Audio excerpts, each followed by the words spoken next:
자, 1번 문제부터 보도록 하겠습니다. 1번 문제는 시험에 잘 나오는 것이죠. 생애 진로 사정에 대한 부분입니다. 옳은 것은입니다.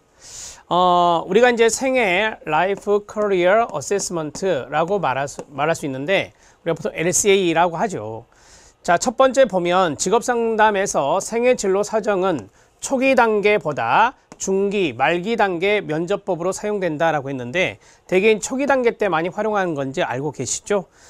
우리가 이제 생애 진로 사정이라고 하는 것은 진사, 전하, 강장, 요약 이게 암기법이잖아요. 진사는 진로 사정이면 됩니다. 진로 사정. 그 다음에 전하, 전형적인 하루. 그 다음에 강장, 강점과 장애물. 그 다음에 마지막은 요약이라고 말할 수 있습니다. 이렇게 네 가지로 구성되어 있어요. 이 네 가지로 구조가 되어 있어서 이것을 우리가 구조화된 면접법이다 이렇게 이야기합니다. 구조화된 면접법이다 이렇게 정리할 수 있습니다. 자, 1번 지문은 탈락입니다. 초기 단계 때 주로 사용하는 것이니까 이건 틀렸다라고 보시면 되고요. 생애진로 사정하면은 이것이 좀 잘 나올 수 있어요. 아들러의 개인 심리학에 부분적으로 기초를 둔다라고 했는데 이게 맞아요. 제가 이걸 미리 써드린 이유가 있어요. 왜 써드렸냐면 이 아들러의 개인 심리학에 보면 초기 기억을 회상하는 것이 있습니다. 초기 기억을 회상하는 것이 있어요. 그러니까 이거죠.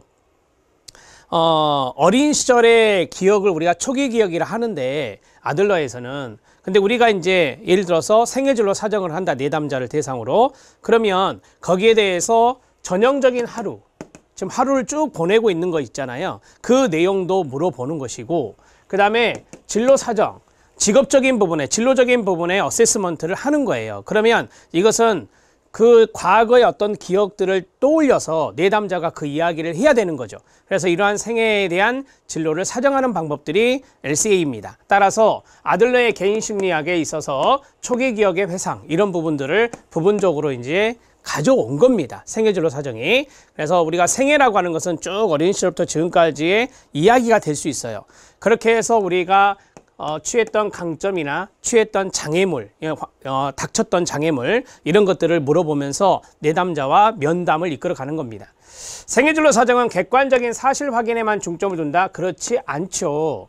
제가 여기서도 말씀드렸잖아요. 객관적인 사실 확인뿐만 아니라 예를 들어서 객관적인 사실을 우리가 확인하기 위해서만 이것을 생애진로 사정을 하는 게 아니라 이 사람의 과거에 어떤 생활을 해왔고 이런 것들의 어떤 주관적인 이야기들 그런 것들을 듣고자 하는 것들이 많거든요. 그래서 내담자의 어떤 주관적인 성향이랄까 주관적인 견해 이런 것들도 상당히 중요하거든요. 그래서 객관적인 사실을 확인하고자만 하는 것은 아니다 라고 보시면 됩니다.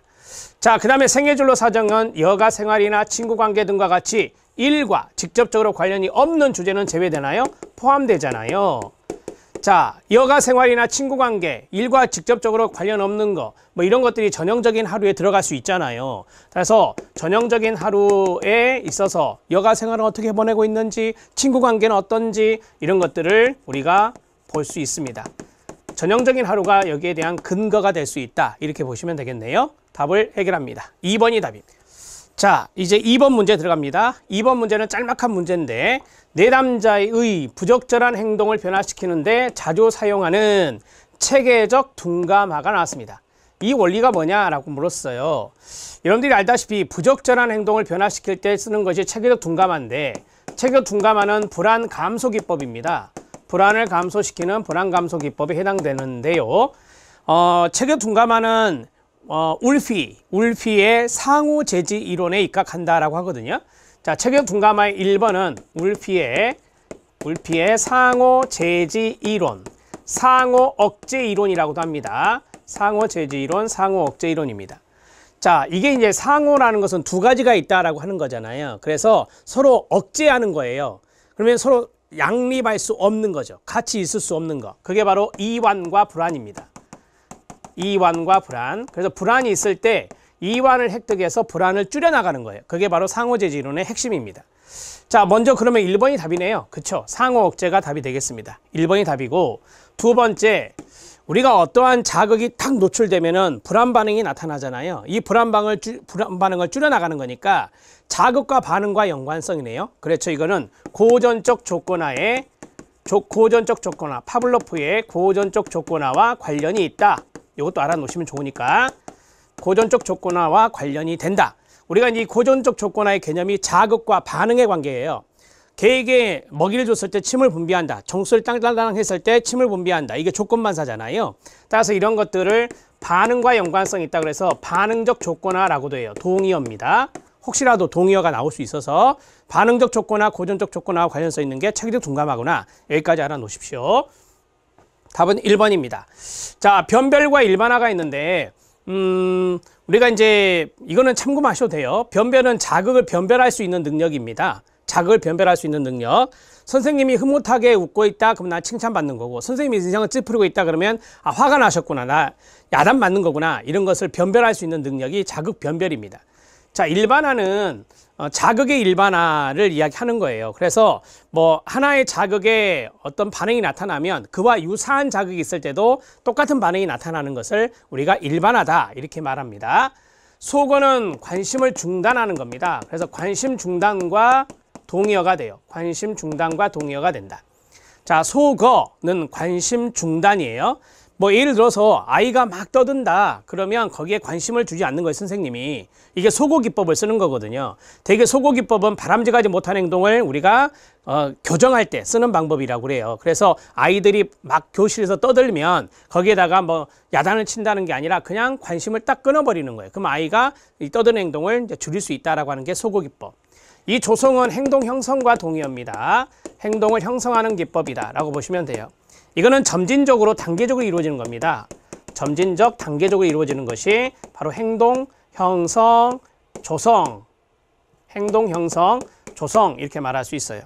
그러니까 처음에는 쉬운 것부터 시작을 하죠. 그래 나중에 점점 더 어려워지는 것을 이제 해내게 하는 건데, 처음부터 단계적으로 1단계에서 2단계 넘어가면 강화물을 주고 2단계에서 3단계로 넘어가면 강화물을 주고 이렇게 해서 차츰차츰 더 어려운 것도 잘 해낼 수 있게 하는 것이 행동을 만들어가는 행동 형성, 쉐이핑 기법, 조성 기법이라고 합니다. 답은 1번입니다.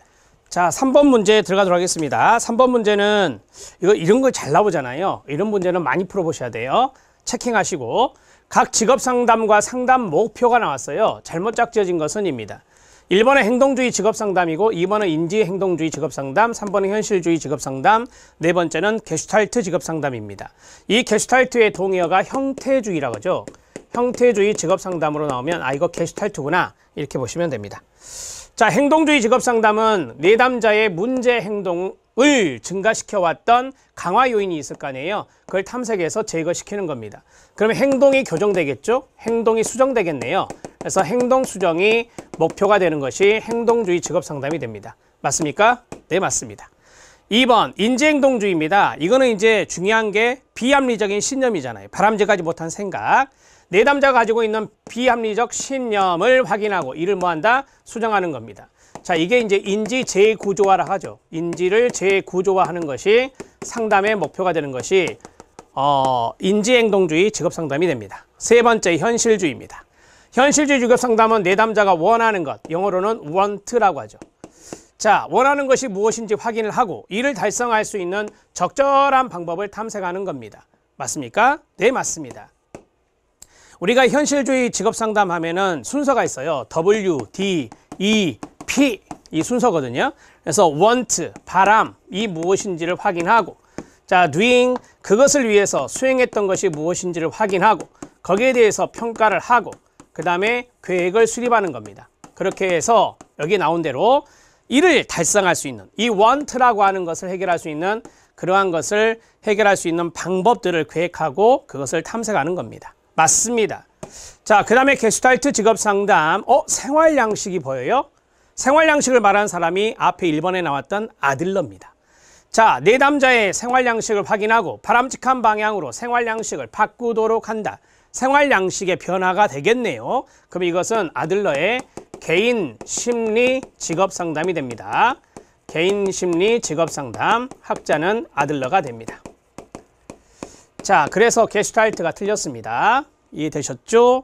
게슈탈트라고 하는 것은 독일어입니다. 그래서 어떤 전체, 형태 이런 것들을 나타내는 독일어인데요. 우리가 사고가 있고 감정이 있고 그 다음에 행동이 있잖아요. 이런 것들을 다 아우르는 게 바로 전체예요. 그래서 이러한 전체적인 부분들의 어떤 통합, 그 다음에 성장 이런 것들을 가져오는 것이 바로 게슈탈트다 이렇게 말하죠. 그래서 우리가 게슈탈트를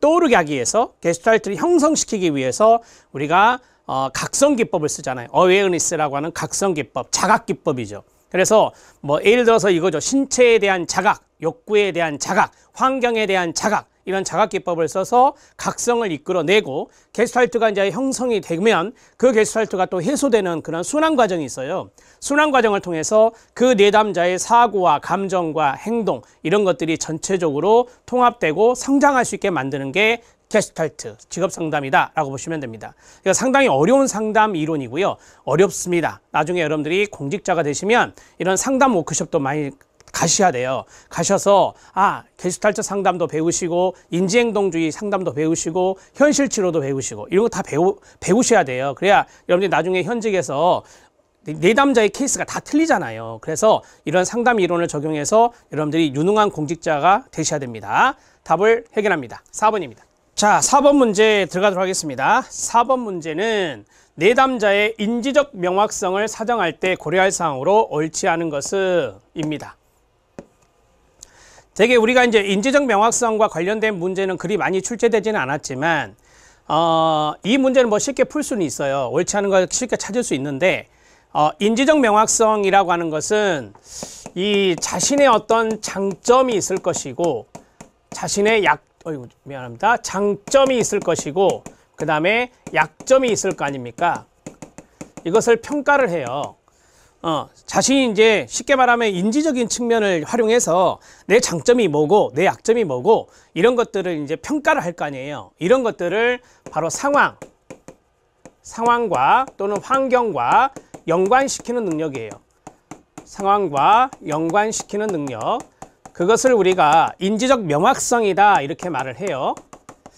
자, 이러한 부분들을 이제 어세스먼트 할 때, 내담자의 이런 인지적 명확성을 어세스먼트 할 때 고려할 사항입니다. 첫 번째, 직장을 처음 구하는 사람이 있을 겁니다. 뭐 이거 신규 사원들.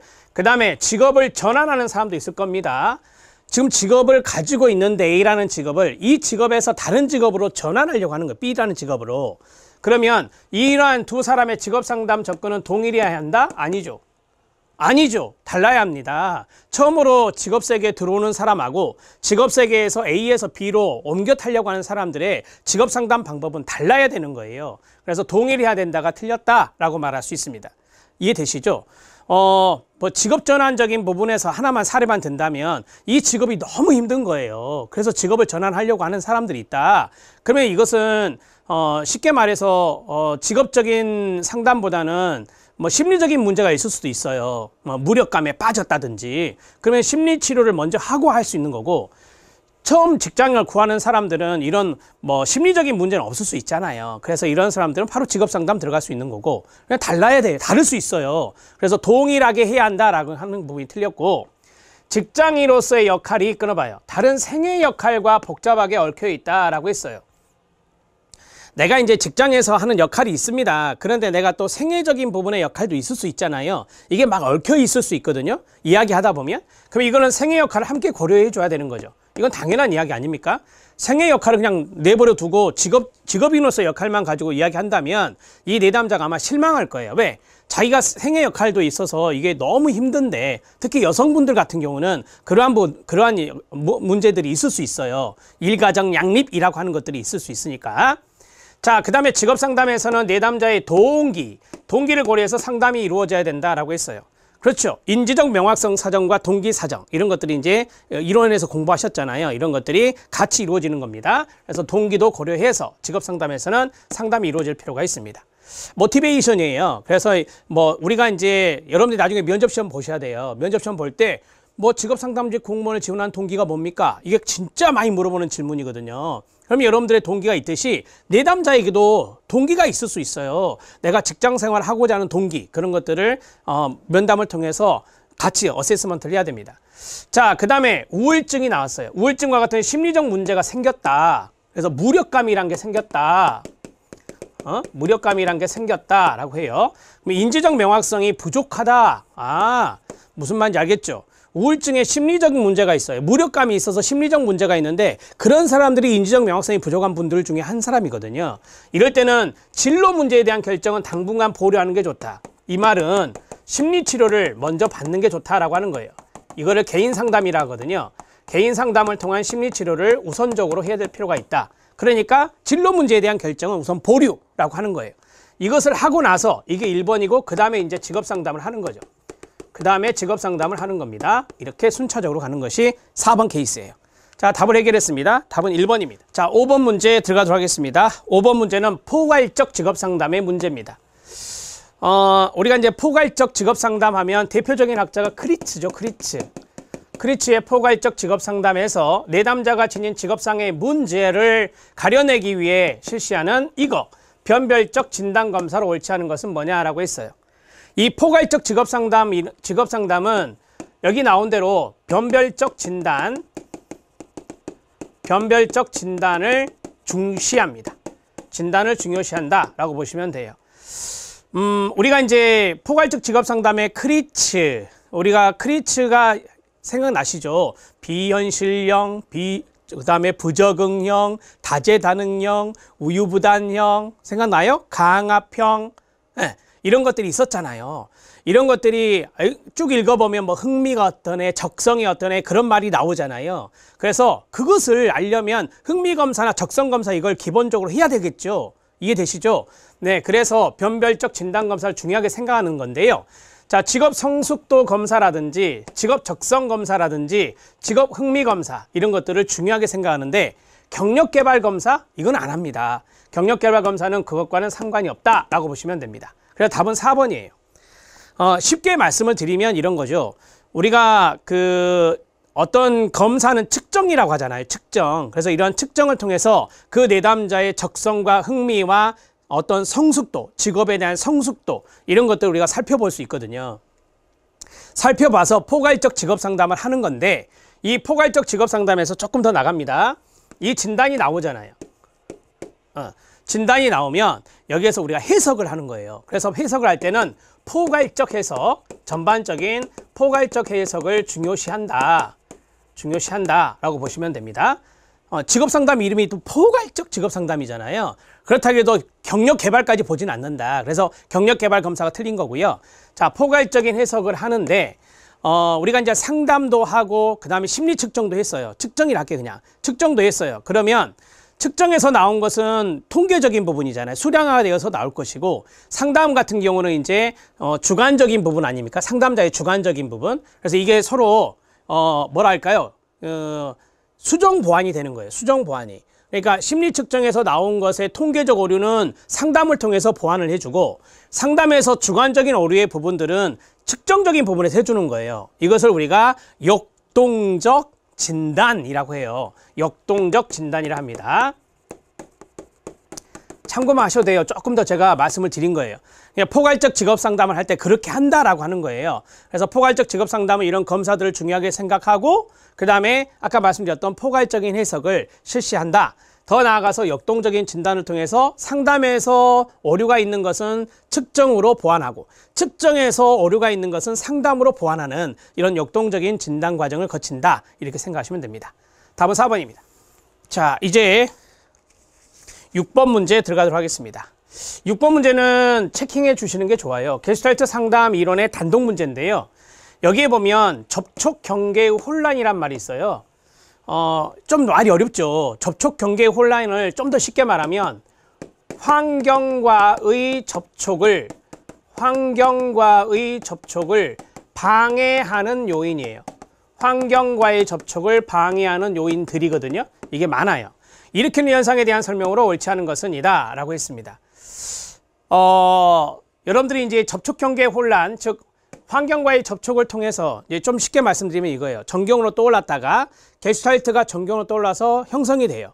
그리고 나서 이제 쭉 이 정경 떠오른 이것을 나중에 배경으로 물러나게 해서 게슈탈트가 해소돼야 되는데 이 중간 과정에 환경과의 접촉을 통해서 배경으로 물러나는 거예요. 근데 이 환경과의 접촉을 못 하는 거죠. 그래서 이 환경과의 접촉은 내담자를 생각하면 돼요. 이 내담자가 환경과 이제 상호작용을 많이 하고 있는데 그 환경과 상호작용할 때 혼란스러운 문제들이 있다라고 하는 거예요. 그것들이 뭐냐? 투사, 반전, 융합, 편향 이런 것들이 있어요.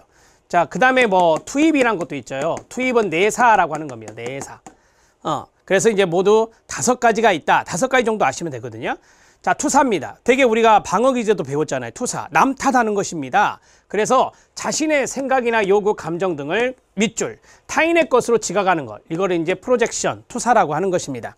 이해됐죠? 네. 그러면 투입은 뭐예요? 투사와 투입은 반대말이에요. 이거는 인트로젝션이거든요. 그러면 투입은 뭐냐면